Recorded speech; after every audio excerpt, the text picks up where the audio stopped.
What is going on, ladies and gentlemen? It is Eric Go, otherwise known as Oh No, It's Eric Go, coming at you with another video. And today we are going to be talking about how to rent a car here in the Philippines. So you guys might be watching this coming from my video on how to get your foreign driver's license converted to a Philippine driver's license. I'll stick a link for that either here or here. If you haven't seen it, go check it out. But of course, if you're watching this, you're probably interested on how to rent a car here in the Philippines. And that could be for a number of reasons. Perhaps you want to get out of town, you want to go visit family, or perhaps you have just realized that Manila traffic is absolutely horrible and there is no chance of you commuting around the city. So once you've decided that you want to rent a car, I just want to go over the entire process from start to finish, including finding the car, paying for the car rental, returning the car, and some tips that you need to keep in mind when you're actually driving the rental car. So before we begin, I just want to let you guys know that if you're coming from America or the Western world, renting a car in the Philippines is nothing like Enterprise or Hertz, RIP Hertz, if you guys are still around, I'm not sure at the time of this video, but it is nothing like those companies. It's not like ride sharing like Zipcar, and it's definitely not like Turo. Actually, it's kind of like Turo. If Turo was made in the 1980s without an iPhone app and you basically just communicated directly to the car owners. What do I mean when I say that it is nothing like a Western car rental company? Well, most of the rentals here in the Philippines are from individuals, meaning they are their personal vehicles and they are renting it as a kind of side hustle for some side income, as I mentioned, very similar to Turo.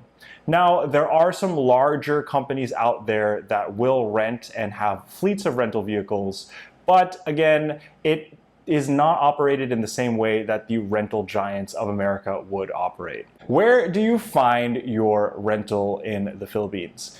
Well, the first place to look would be Facebook. So there are a variety of Facebook groups within Metro Manila. There are more than a bunch out in the islands, such as Cebu and Bacolod. There are also many to find. But join one of those groups, and as a quick tip, it takes some time to actually become a member of the group. So make sure you join with enough time before you actually need the car. And then from there, browse through the listings. Just a quick tip, if you are not from here, it would help if you know someone that can speak or read and write Tagalog, because a lot of the listings are in Filipino. That being said, as you guys might know, my Tagalog is not even that great, and I have managed to rent multiple times without any issue on that end. Also, you guys might find that Carousel has a few car rental listings as well. What you'll notice from most of the listings there on Facebook are that the cars are what you'll see as with driver. So again, I can't stress this enough. A lot of the owners that are renting their cars in the Philippines are actual owners of the car. Those are their personal vehicles, and they would much rather drive you around and get paid a small fee to drive you around rather than rent out that car to a complete stranger who could potentially damage that car. These guys are just trying to limit their liability and mitigate the risk, and honestly, I don't blame them. However, if it's me, I don't personally prefer to be driven around. I want to do things on my own time and my own schedule. So naturally, I search for car rentals that are what we call here in the Philippines as self-drive. Once you've kind of sifted through those, you'll notice there are a bunch of vehicles available for rent. Some of the more popular vehicles that you'll find are the smaller cars, such as the Toyota Vios and the Hyundai Accent. On the middle scale, or the MPV range, you'll see some Mitsubishi Adventures and some Toyota Innovas. On the larger scale, you'll see some SUVs as Ford Rangers. Those don't come out that often, but most of the time it's the other SUVs, the 7-seaters, such as the Mitsubishi Montero, as well as the Ford Everest. If those don't fit your needs and you need a bigger car, of course, there are Hi-Ace vans and Nissan NV vans available for rent as well. Although, if you're new to driving in general or new to driving in the Philippines, you would probably want to rent a van with a driver. Because, of course, if you're renting a van, that means you have a squad of people and you probably don't want to drive them around. It's easier just to get a driver anyway. If you don't want to browse through listings, of course, you can always put up a want to rent ad. And just a warning there, if you do post one of those, get ready to be spammed in your inbox with about 50 to 60 messages from people who want your business but don't actually have any offerings that fit your needs. So again, it's probably easier for you to browse through the listings to find the car and the location of the rental that you want. Again, there is no centralized place for you to find these car rentals, such as a city center. Most of these individuals live around Manila, and so either you'll meet up with them or they'll bring the car to you.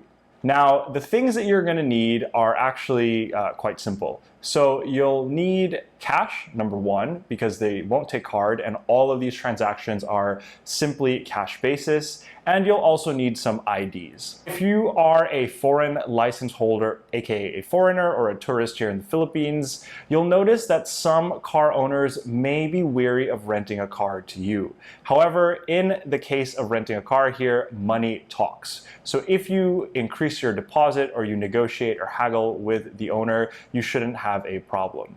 More than likely, the owner is going to ask you for your foreign driver's license as well as your passport, and don't be surprised if they take a photo of that. At the same time, they'll probably also want to know where you're living. So if you're here on vacation and you're here, for example, in BGC, they're going to want to know what condo, Airbnb, or hotel you're staying at, just to have that extra peace of mind.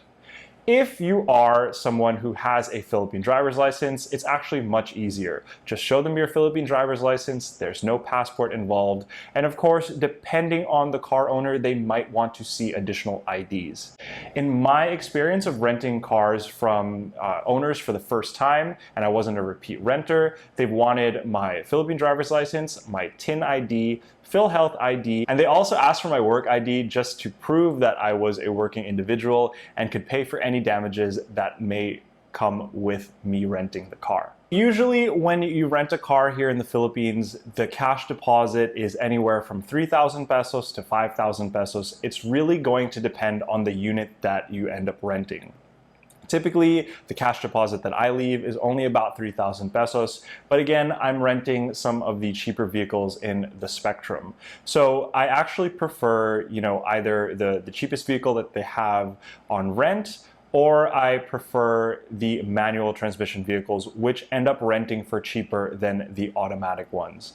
Again, what you'll see here in the Philippines is most of the cars that you will end up renting are automatic, simply because it's a luxury here, and of course, there's so much traffic that most people actually prefer to pay extra for an automatic transmission. Once you've coordinated your pickup and drop-off location, as well as a daily rate, which of course is negotiable, then it's just a matter of coordinating with the car owner to see where the pickup and the drop-off points are going to be, as well as the pickup and drop-off times. So all of these transactions are facilitated through most likely Facebook Messenger, and of course through text message and phone call once you have gotten that information. And from there, it's super simple. The car owner will simply drop off the car to you, and the process from there continues on as you would rent a car anywhere else in the world. Once you get the car owner will probably give you some sort of paper contract. Again, it doesn't hold much value. It's probably more of an official receipt rather than a rental contract.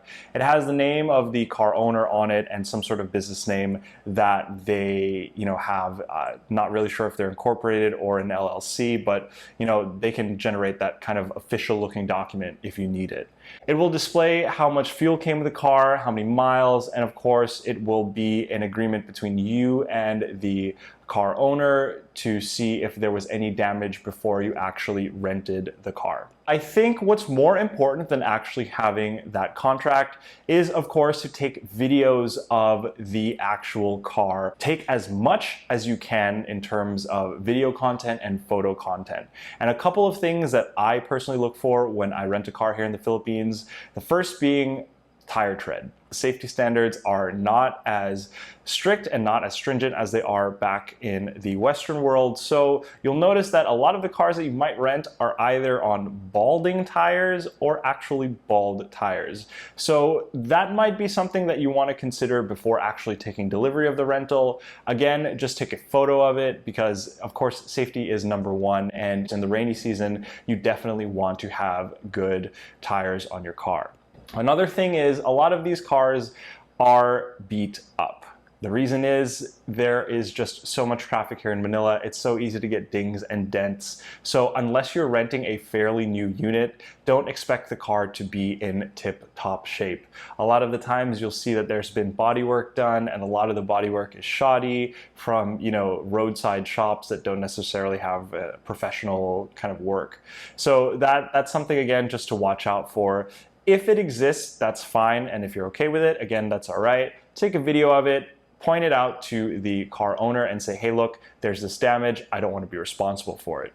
And another cool thing that I do is actually share the video that I've taken with the car owner at the time of the delivery of the car. This is the condition of the car that we've both agreed on. You're in this video, this is the timestamp, and I sent this to you before I drove off. So that's 100% proof that I did not cause any of the already existing damage to the car. Just so that way it's clear and you don't have any kind of arguments. Especially if you're on vacation, you don't want to deal with this kind of stuff before you go home. Another thing that you would want to check is just check the fluids, and of course check the mileage and the fuel that is in the tank. If you're not from around here, you'll notice that it's kind of different to fuel up in the Philippines. There's a gas attendant, and not all gas stations take credit card, and you're gonna kind of have to guess your way into how many liters you have to put back into the tank before you return the car.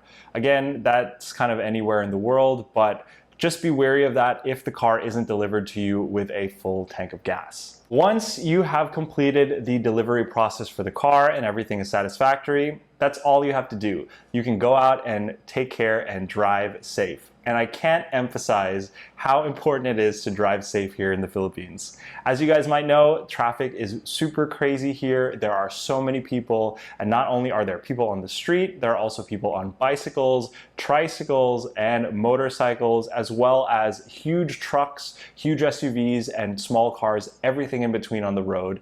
And not all road laws are strictly enforced and actually followed by drivers. So get ready to check your mirrors, and of course that's something that you just want to pay attention to, especially since you're just renting the car and it's not yours.